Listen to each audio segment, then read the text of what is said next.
The massive space station called Kepler Station floated in the empty space between three star systems. It was bigger than most cities, with towers that reached out like metal fingers into the dark. Ships from across the galaxy docked at its many ports. Some ships looked like giant crystals that sparkled with their own light. Others were smooth and black like living shadows. A few had the rough, practical look of machines built for war. Today was special. Today was the start of the annual Galactic Defense Coalition combat trials. Every species that belonged to the coalition sent their best warrior to compete. The winner would bring honor to their people and get first choice in military contracts for the next year. More importantly, everyone would know which species had the strongest fighters. In the main viewing hall, thousands of aliens filled the seats. The Zephyrians looked like walking diamonds, their crystal bodies catching and bending light in beautiful patterns. The Saurids were large and covered in thick green scales, their yellow eyes watching everything with cold intelligence. The Mantids clicked and buzzed to each other, their insect-like bodies moving in quick, nervous motions. The Voidlings seemed to be made of purple mist, floating above their seats like ghosts. Ambassador Dakmon stood at the center of it all. His saurid body was even larger than most of his kind, and his scales were darker, almost black. He wore the golden sash that marked him as a high diplomat. When he spoke, his voice boomed through the station's speakers. "Welcome, honored beings of the Coalition," Dakmon said. "We gather once again to test our finest warriors. 23 species have sent champions. The trials will last 5 days. Only the strongest will survive." The crowd made various sounds of approval. The Zephyrians created musical chimes by vibrating their crystal bodies. The Mantids clicked their approval. The Saurids hissed softly, which was their way of clapping. In the warrior preparation area, the champions were getting ready. Veltar, the Zephyrian warrior, was meditation in the corner. His crystal body was larger than most of his kind, standing almost 9 feet tall. Energy weapons had never been able to hurt him much because his crystal structure just absorbed the energy and made him stronger. He had won the trials 3 years in a row. Gorthak, the Ursinoid champion, was checking his massive warhammer. He looked like a bear that had learned to walk on 2 legs and gotten much bigger. His thick fur was dark brown, and his claws were as long as knives.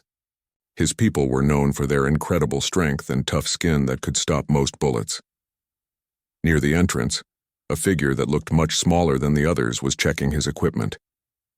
This was Taeho Kim, the human representative from Earth. He was about 6 feet tall, which made him average for his species but small compared to most of the other champions. His skin was tan from spending time under Earth's sun. His black hair was cut short in a military style. Taeho wore what his people called combat armor, but to the aliens watching, it looked very simple. It was green and brown cloth with some metal plates sewn in. His helmet was made of hard plastic and metal. He carried a rifle that shot small metal bullets, not energy beams like most galactic weapons. On his belt were several strange metal objects that the other warriors did not recognize as grenades. Dr. Haewon Lee stood in the observation deck, watching the warriors through thick glass. She was a xenobiologist, which meant she studied alien life forms, but today she was more interested in watching how the aliens reacted to her fellow human. She had short black hair and wore the simple blue uniform of Earth's Science Division. "Look at them staring at him," she said to her recording device. "They think he's some kind of curiosity, a primitive creature from a backward world." She was right. The aliens were staring at Taeho, and most of them were not impressed. The Mantid warrior, a creature called Clicktar, was clicking in what Dr. Lee had learned was their version of laughter. The Voidling champion, Nixara, seemed to be studying Taeho like he was an interesting but harmless animal. "His equipment is so basic," one of the alien observers said to another. "Those projectile weapons are thousands of years old by galactic standards." "And that armor," another replied. "It looks like it's made from animal hide and scrap metal." What the aliens did not know was that humans had only been part of the galactic community for 2 years. Earth had been discovered when one of their exploration ships had detected radio signals coming from the 3rd planet of a small yellow star. When the first contact team arrived, they found a world that horrified them. Earth was what galactic scientists called a death world. It was a planet where everything was trying to kill everything else. The gravity was stronger than most worlds. The weather was violent and unpredictable. The native life forms were incredibly aggressive. Most species in the galaxy evolved on peaceful worlds with stable climates and gentle creatures. Earth was the opposite, but somehow humans had not just survived on this terrible world. They had become the dominant species. This puzzled the galactic scientists. But they decided humans might be useful as soldiers since they came from such a harsh place. Captain Solvek, the mantid military strategist, was studying data about Earth on his portable computer. What he read made his antenna twitch with concern. Earth had something called wars where humans fought each other with weapons designed to kill. Most galactic species had stopped fighting each other thousands of years ago. But humans had been fighting constantly throughout their history. Interesting, Solvek clicked to himself. Their entire species has been in combat training for their entire evolution. Back in the preparation area, Tejo was calmly cleaning his rifle. He had been a Marine for 8 years. He had fought in 3 different conflicts on Earth before being selected for this mission. To him, this was just another job. He did not care that the aliens thought his equipment was primitive, or that they expected him to lose quickly. Jinwoo Park, his communication officer back on Earth, spoke to him through his radio headset. "How are you feeling, Sergeant Kim?" "Ready to show these aliens what a human can do," Tejo replied quietly. "Remember, you're representing all of humanity." "Earth is watching." Tejo smiled slightly. "No pressure at all." Ambassador Dakmon's voice echoed through the station again. "Champions, prepare yourselves. The trials begin in 1 hour. May the strongest species prove their worth." The aliens in the crowd began making bets on who would win. Most bet on Veltar, the Crystal Warrior. Some chose Gorthak, the massive bear-like fighter. A few picked other champions they knew well. Almost no one bet on the human. The first day of trials began with what the aliens called basic competency tests. These were meant to weed out any warriors who were not ready for the real challenges. Most years, about half the champions would be eliminated on the first day. The first test was simple: navigate through a maze while fighting holographic enemies. The holograms looked and acted like real opponents, but they could not actually hurt the warriors. However, if a warrior was killed by a hologram, they would be eliminated from the trials. Tejo watched as the first few champions went through the maze. Veltar moved through it like a flowing river of light, his crystal body reflecting the holographic laser blasts harmlessly. When he reached the end, he had not even been touched by enemy fire. Gorthak used a different approach.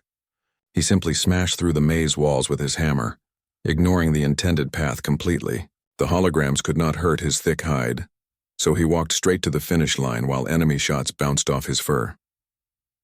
"Interesting strategies," Dr. Haewon Lee noted from the observation deck. She was recording everything for Earth's military to study later. Each species uses their natural advantages. When Tejo's turn came, the alien crowd watched with mild interest. They expected the small human to be eliminated quickly. Even Ambassador Dakmon seemed more focused on his paperwork than on watching. Tejo entered the maze carrying his rifle and a small backpack.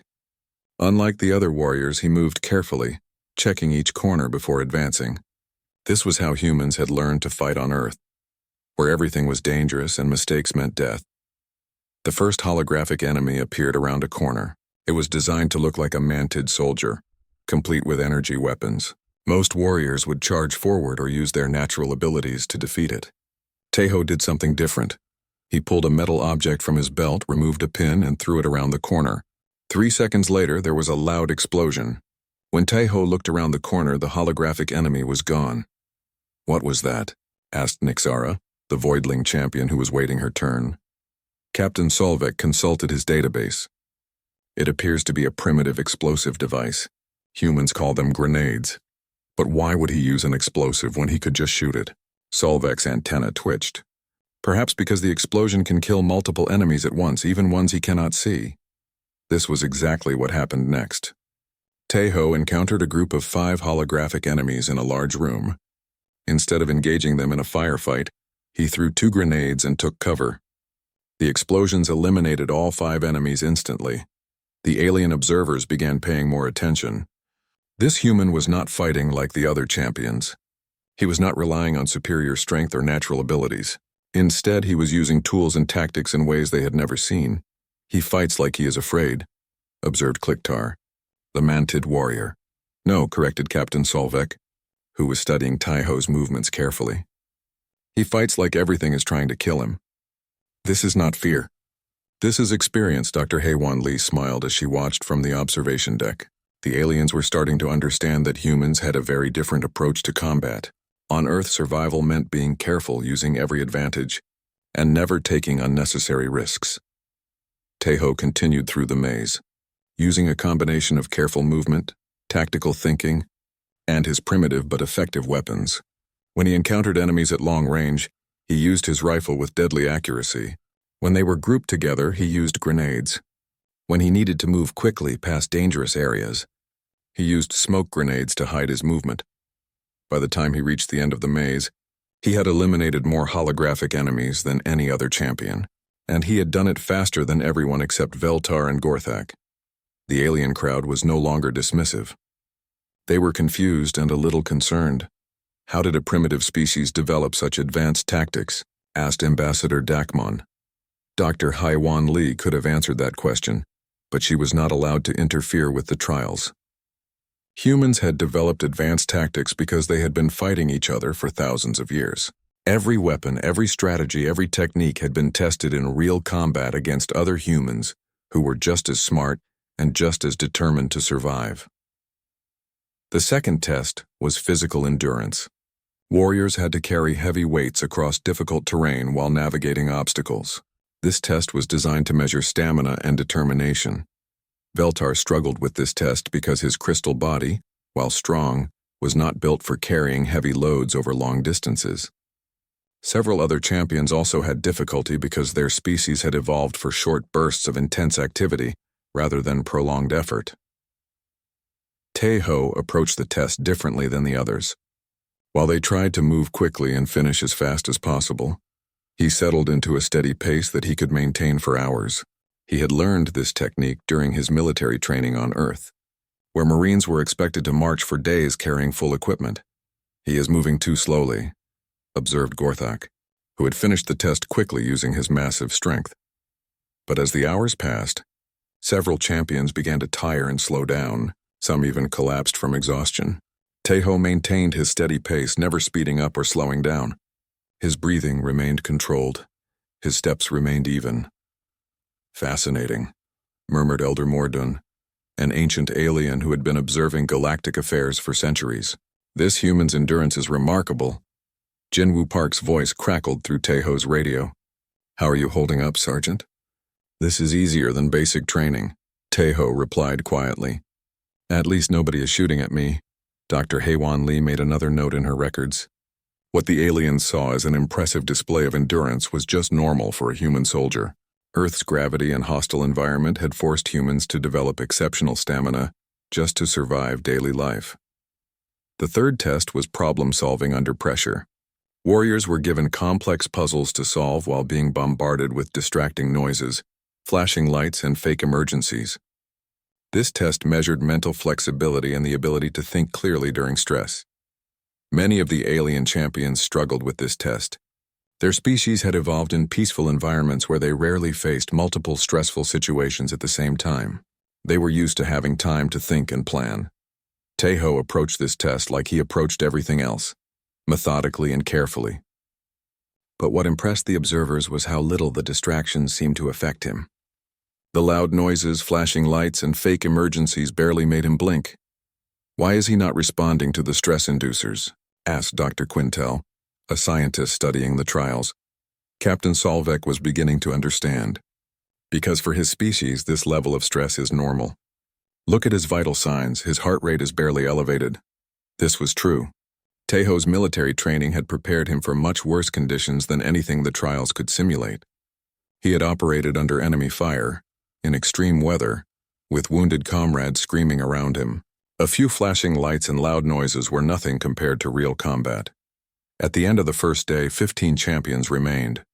8 had been eliminated during the various tests. Taeho was ranked 7th overall, which surprised many of the observers who had expected him to be eliminated early. But what surprised them more was how calm he seemed. While other champions were exhausted, stressed, or worried about the next day's challenges, Taeho simply cleaned his equipment and prepared for sleep. He acts like this is routine for him, observed Nick Sarah. Ambassador Dakamon was reviewing the day's results with growing interest. This human was performing far better than anyone had expected. More concerning was how different his approach was from every other species they had encountered. "Send a message to the council," Dachmon told his aide. "We need to learn more about this species called humans." The third day of trials brought the event that every warrior feared, the plasma gauntlet. It was a test that had been used for over 200 years, and it had eliminated more champions than any other trial. Even experienced warriors who had competed before approached it with respect and caution. The plasma gauntlet was a large arena filled with automated defense turrets that fired real plasma bolts. These were not holograms or training weapons. The plasma could burn through most armor and cause serious injuries. Warriors had to navigate through the arena while the turrets tracked and fired at them. At the same time, they had to destroy enemy combat drones that attacked from different directions. Most species had natural defenses against energy weapons. The Zephyrians could absorb plasma energy into their crystal bodies. The Saurids had thick scales that could deflect glancing hits. The Voidlings could phase through energy attacks. Even species without natural protection usually wore advanced energy shields or armor designed specifically to stop plasma weapons. Humans had none of these advantages. Dr. Haywan Lee watched from the observation deck as the arena was prepared. Thick blast shields protected the viewing areas. Medical teams stood ready with emergency equipment. She noticed that the alien medics kept looking at Taeho with concern. "They think he's going to die in there," she said to her recording device. "They don't understand that humans have been dealing with dangerous energy for centuries. We call it fire." Ambassador Dachmon addressed the remaining champions. "The plasma gauntlet is the most dangerous trial. Any warrior may withdraw without shame. Death is possible. Serious injury is likely." None of the champions withdrew, though several looked nervous. Taeho simply checked his rifle and adjusted his basic armor. To the aliens watching, his equipment looked pitifully inadequate. Veltar went first. The crystal warrior moved through the arena like a dancer, his body absorbing plasma bolts and converting them into energy that made him move faster and hit harder. He destroyed the combat drones with precise energy blasts and finished the course in record time without a single injury. The crowd cheered, creating a symphony of clicks, hisses, and chimes. Veltar had once again proven why he was the three-time champion. Gorthek went next. The massive Ursinoid used a different strategy. He simply ignored most of the plasma bolts, letting them hit his thick fur and tough skin. The shots that did hurt him only made him angrier and more aggressive.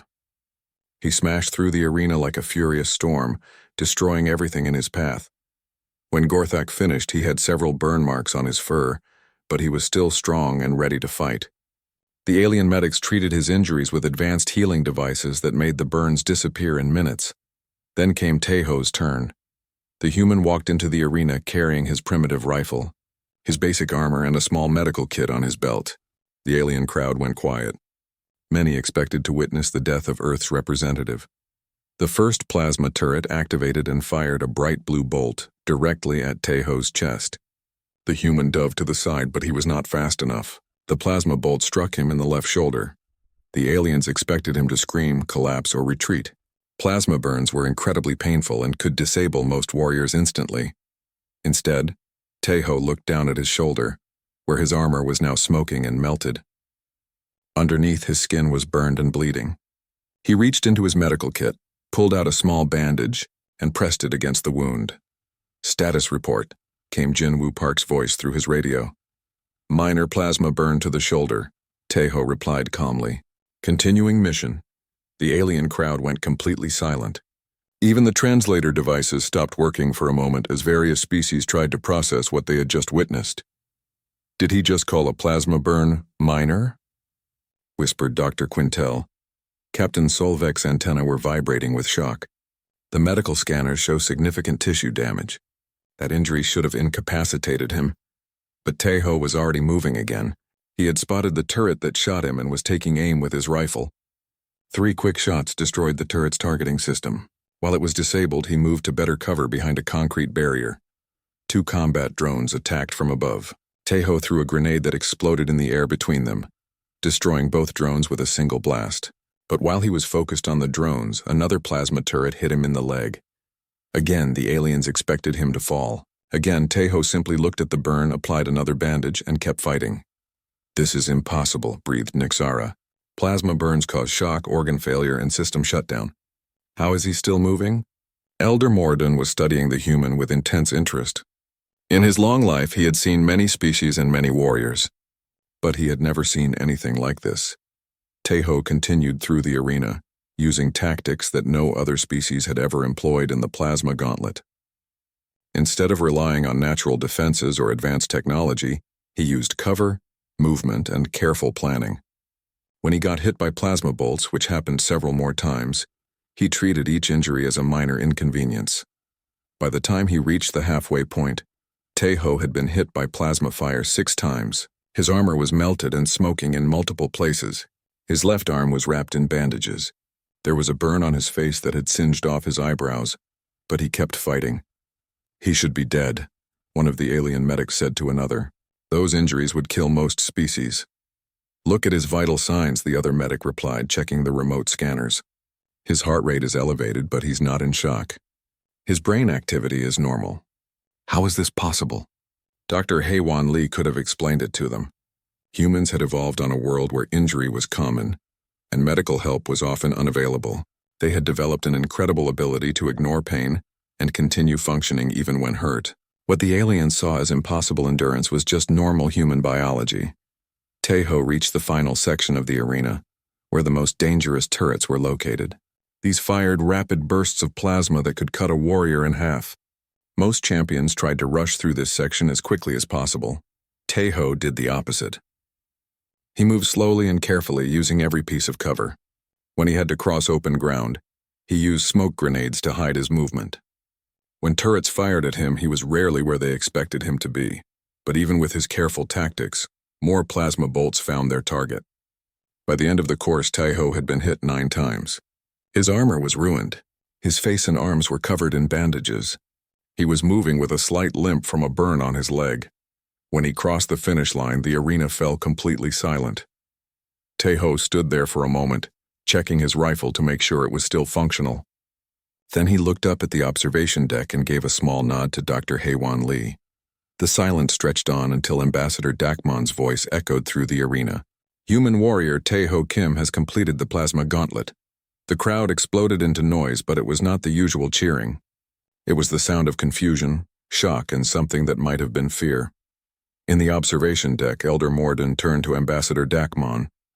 What kind of world creates warriors who can ignore plasma burns? Dakmon was reading a report about Earth that had just arrived from the Galactic database. His scaled face grew pale as he read.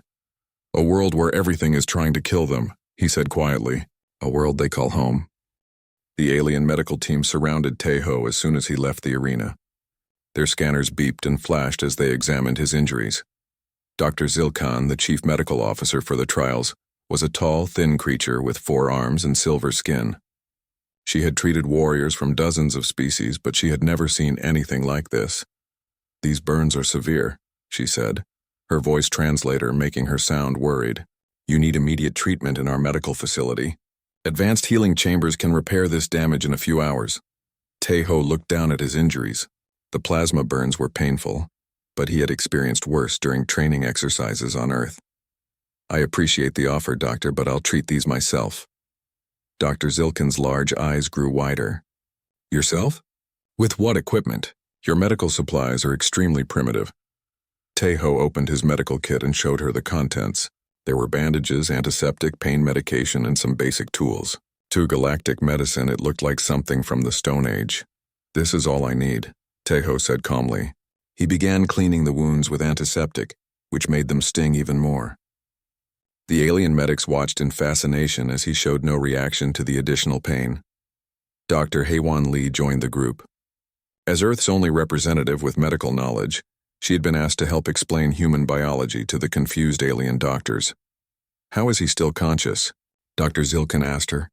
These plasma burns should have caused shock and system failure. Humans have a high pain tolerance, Dr. Lee explained. We evolved on a dangerous world where injuries were common. Our bodies learned to keep functioning even when hurt.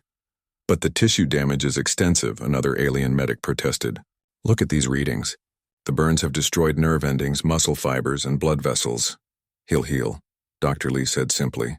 It will take longer than your advanced medicine, but humans are very good at healing naturally.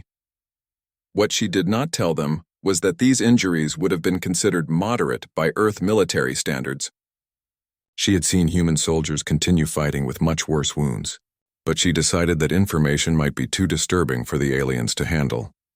News of the humans' performance in the plasma gauntlet spread quickly throughout the galactic community. Video recordings of Taeho treating plasma burns like minor cuts were being broadcast on news networks across the galaxy. Reaction was mixed, but most of it involved some form of horror. On the Zephyrian homeworld, crystal beings gathered to watch the footage with shocked silence. Plasma energy was absorbed harmlessly by their bodies, so they had never understood why other species feared it so much. Watching a creature actually get burned and continue fighting was deeply disturbing to them. How can they function while in such pain? Asked one Zephyrian philosopher. Perhaps they cannot feel pain at all, suggested another. But medical experts quickly proved this wrong. Human nervous systems were actually more sensitive to pain than most species. They felt every injury acutely. They just had the mental strength to ignore it when necessary. On the Saurid Council worlds, military leaders were having emergency meetings. If humans could treat plasma burns as minor injuries, what did that say about their military capabilities? Plasma weapons were the standard armament for most galactic militaries. We need to reconsider our defense strategies, said General Vectar. If their soldiers can fight through plasma damage, our current tactics may be ineffective. But they are still just one species, another council member replied. How dangerous could they be? General Vectar was reading intelligence reports about Earth. Their planet has a population of over 7 billion. All of them evolved under these same harsh conditions. And according to this report, they have been fighting wars against each other for their entire recorded history. The council chamber fell silent. Back on Kepler Station, the remaining trials continued, but all attention was focused on the human representative. Alien journalists tried to interview Taeho, but he politely declined all requests. He was focused on the competition, not on becoming a celebrity. Captain Solvek approached Dr. Lee during a break between trials. The mantid strategist was deeply troubled by what he had witnessed. Dr. Lee, he clicked politely. May I ask you about human military capabilities? What would you like to know? The database says humans have fought wars throughout their history. Is this accurate? Dr. Lee nodded. Unfortunately, yes. We have been fighting each other for thousands of years. And during these wars, soldiers routinely sustain injuries like what we witnessed today. Often worse, Dr. Lee admitted. Plasma burns are actually less common than bullet wounds, burns from explosions, or injuries from hand-to-hand combat. Captain Solvek's antenna began vibrating rapidly, which was a sign of extreme agitation in his species. You mean there are injuries that are worse than plasma burns? Much worse. The mantid strategist excused himself and immediately sent an urgent message to his homeworld's military command. If humans considered plasma burns to be minor injuries, what would they consider to be serious injuries? And if they could fight through serious injuries, how could anyone defeat them in combat? Elder Morden was conducting his own research about Earth and humanity. As one of the oldest beings in the galaxy, he had seen the rise and fall of many civilizations. He had witnessed species that were incredibly strong, others that were highly intelligent, and some that possessed amazing technology. But he had never encountered a species quite like humans. Their homeworld is classified as a Class 12 death world, he read aloud to his research assistant. Only 3 other known worlds have received this classification, and none of them produced intelligent life. What makes it so dangerous? His assistant asked. Everything, Elder Morden replied, reading further. Extreme weather patterns, aggressive predators, deadly diseases, natural disasters, and toxic plants. The gravity is 1.3 times galactic standard. The atmosphere contains 21% oxygen, which is highly combustible. Even their star produces dangerous radiation that causes cancer.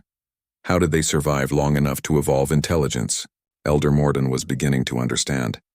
They didn't just survive. They adapted.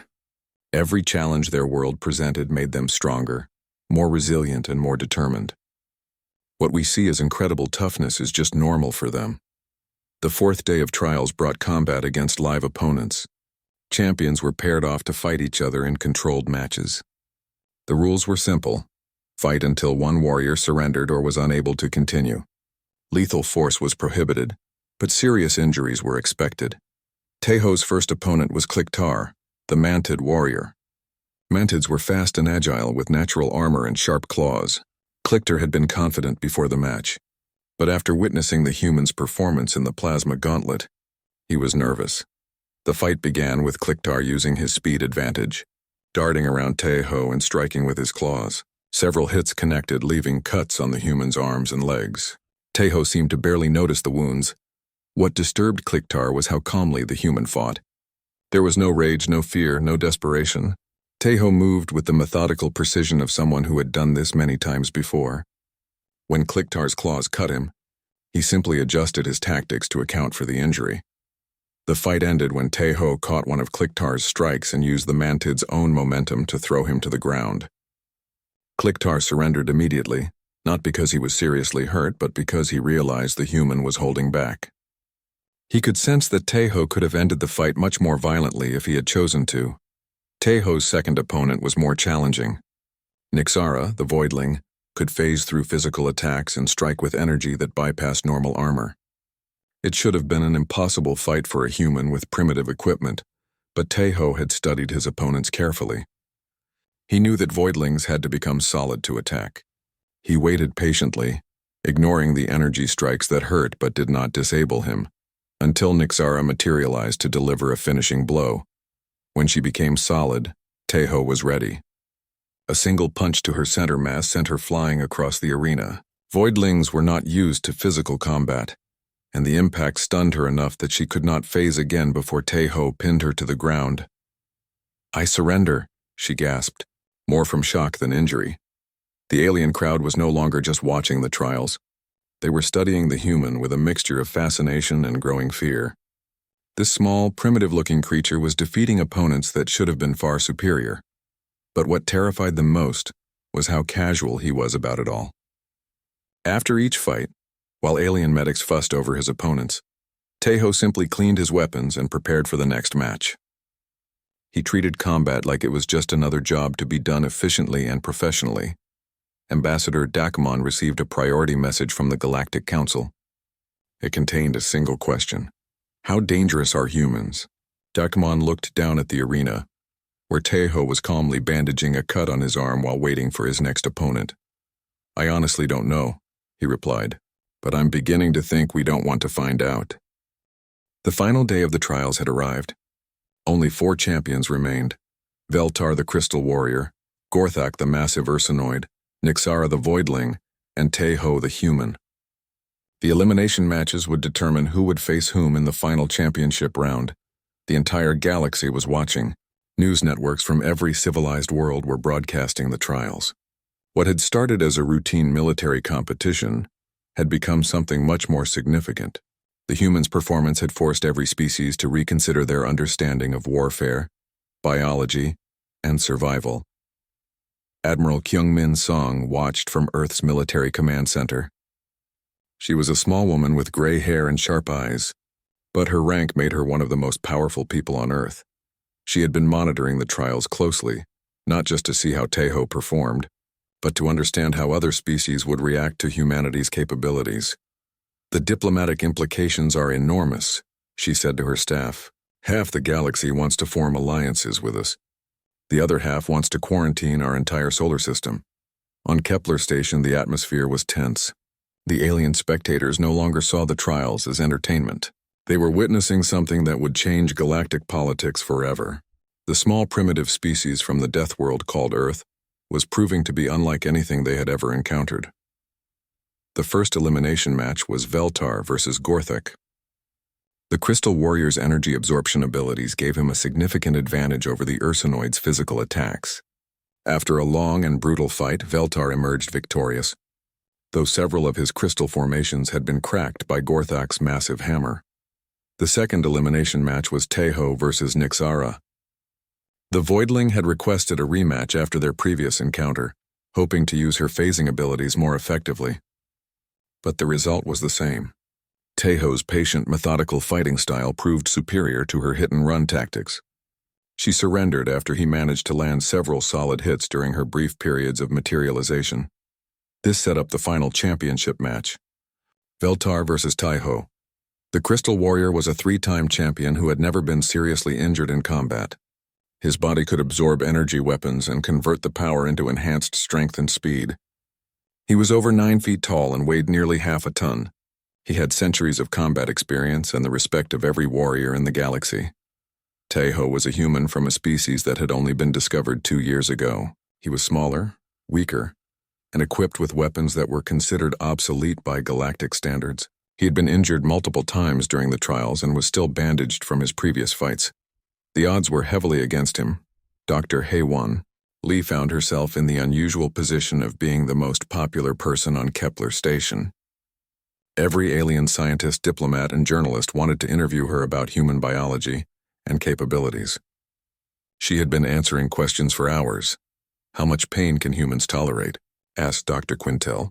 How long can they fight while injured? Asked Captain Solvek. What is the maximum damage they can sustain and still function? Asked Elder Mordun. Dr. Lee tried to answer their questions honestly, but she could see that each answer only increased their concern. Humans were not the strongest species in the galaxy or the fastest or the smartest, but they might be the most dangerous because they simply refused to give up. The championship match began in the largest arena on Kepler Station. The entire structure had been reinforced to handle the power that Veltar could generate. Energy shields protected the viewing areas from stray plasma bolts and crystal shards.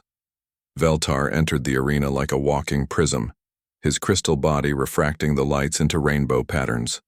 He moved with fluid grace, each step creating musical chimes as his crystal feet touched the metal floor.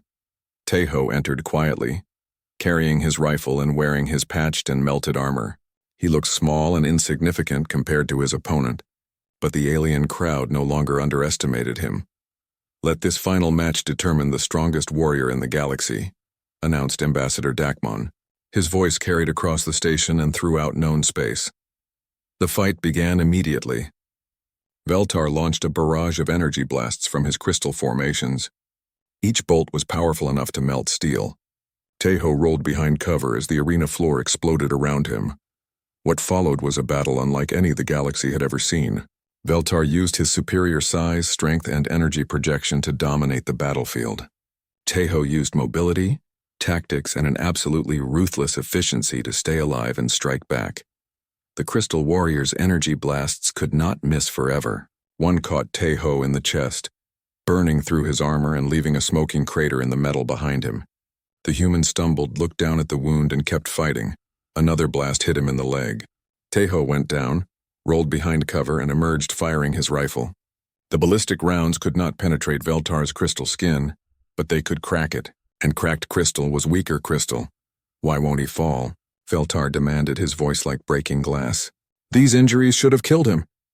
Tejo threw a grenade that exploded near Veltar's base, sending crystal shards flying. Several embedded themselves in the human's arms and face, but he continued his attack. The alien crowd watched in horrified fascination. Both warriors were now seriously injured, but they were reacting to their wounds in completely different ways. Veltar was becoming more desperate and less precise as damage accumulated to his crystal structure. Tejo was becoming more focused and determined with each injury. He's not just ignoring the pain, observed Dr. Zilkan. He's using it. Each wound makes him more dangerous. Elder Morden was taking notes frantically. This is not just physical toughness. This is a fundamentally different psychology. They have weaponized their own suffering. The turning point came when Veltar, frustrated by his inability to stop the human, made a desperate charge across the arena. Tejo waited until the last moment, then rolled aside and activated 3 grenades simultaneously. The explosion cracked Veltar's crystal body in dozens of places. The crystal warrior stumbled, his internal energy bleeding out through the fractures, but he was still functional, still dangerous. Tejo was in worse shape. The explosion had thrown him against a wall. His armor was completely destroyed. Blood ran down his face from multiple cuts. His left arm hung uselessly at his side, but he stood up. Veltar stared at him in disbelief. How are you still standing? Tejo checked his rifle, found it was damaged beyond use, and drew a combat knife from his belt. It was a simple piece of steel, primitive by galactic standards, but sharp and reliable. Because that's what humans do, he said simply. We keep going. The final exchange was brief. Veltar gathered the last of his energy for one massive blast that would either end the fight or exhaust him completely. Taeho charged forward, knife in hand, accepting that the energy beam would hit him. The blast caught him center mass and sent him flying. When the light faded, Taeho was on the ground, his entire torso burned and smoking. Veltar stood triumphant, though his crystal body was flickering and dim. Then Taeho moved. He pushed himself up with his good arm, blood dripping from his mouth. The knife was still in his hand. Somehow, impossibly, he was still conscious and still fighting. Veltar's crystals went completely dark. The effort of that final blast had exhausted him entirely. He collapsed, unable to continue. Taeho crawled over to him, placed the knife against the crystal warrior's throat and said quietly, "Do you yield?" "I yield," Veltar whispered. The arena was silent for a long moment. Then Ambassador Dakmon's voice echoed through the station. "The winner of this year's Galactic Defense Coalition combat trials is Taeho Kim of Earth." But nobody cheered. The alien crowd sat in stunned silence, trying to process what they had witnessed. A primitive species from a death world had just defeated the greatest warrior in the galaxy through sheer terrifying determination. Admiral Song's voice crackled through Taeho's radio. "Congratulations, Sergeant. You've just changed galactic history." Taeho looked up at the observation deck, where thousands of alien faces stared down at him with a mixture of awe and fear. "Just doing my job, Admiral," he replied. In the days that followed, the galaxy would never be the same. Some species rushed to form alliances with humanity, hoping to gain humans as allies rather than enemies. Others began developing new military strategies specifically designed to counter human tactics. A few even suggested that Earth should be classified as a restricted world, and humans should be prevented from spreading throughout the galaxy. But it was too late for that. Humanity had announced its presence to the universe in the most dramatic way possible. They had shown that sometimes the most dangerous opponent is not the strongest or the fastest or the smartest. Sometimes, the most dangerous opponent is the one who simply refuses to quit. Elder Mordun published a research paper about the trials that became required reading in military academies across the galaxy. The final line read, "Humans do not fight to win. They fight to not lose. This makes them perhaps the most terrifying warriors the galaxy has ever known." As Taeho was finally taken to the medical facility for treatment, he passed a group of young alien cadets who were watching him with wide eyes. One of them, a small Zephyrian, asked his instructor,